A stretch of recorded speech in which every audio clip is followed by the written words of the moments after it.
Patricia. I live in a small, a tiny, 2 up, 2 down Victorian terrace just off Mill Road, and I've lived here for a couple of years. I had a little bit of money from my sort of redundancy money at work. What I want is I want a warm, light, comfortable home which conserves energy, both because I don't have a lot of money and because I want to respect the environment. Well, it was really important to me to have access to the garden, and before there was just a sort of alleyway with dustbins. So we opened all this out. We've got French windows, but they're double glazed, as are the Velux. In the front room, because I'm very aware that you go straight from the street into the front room and there's no little hallway. So I've had double glazing put in the door panels. I didn't want to change the door because I wanted it to be as light as possible. And I've got one of those sort of special, what do they call them, sort of tunnel letterboxes. I've got double glazed. I've replaced the sash windows with I think there might be triple glazed sash windows down here. And I've got internal insulation.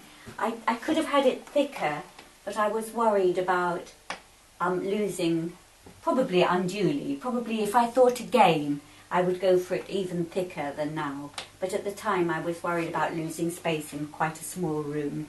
So I had a wood stove installed. I love wood stoves, and I've had them wherever I've lived, more or less.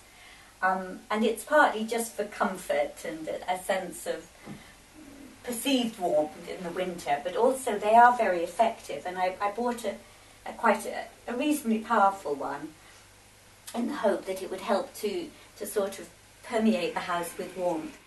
So last spring, in order to sort of make this room feel a little bit lighter and larger, I had one of the walls. These were box stairs. I think that's classic in these little houses.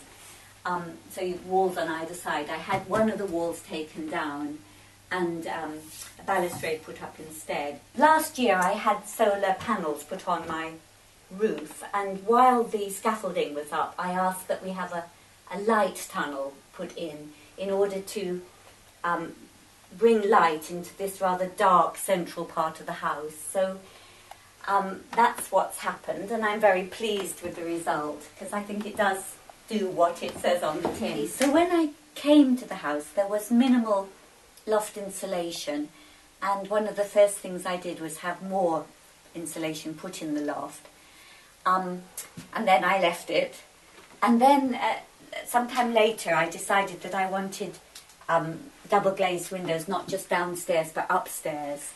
And when Tim Aitchison came to do them, he also pointed out to me that although the top of my loft, if you like, the flat part is insulated, the sloping ceilings are not, and that is a sort of a cold area which allows lots of the cold through.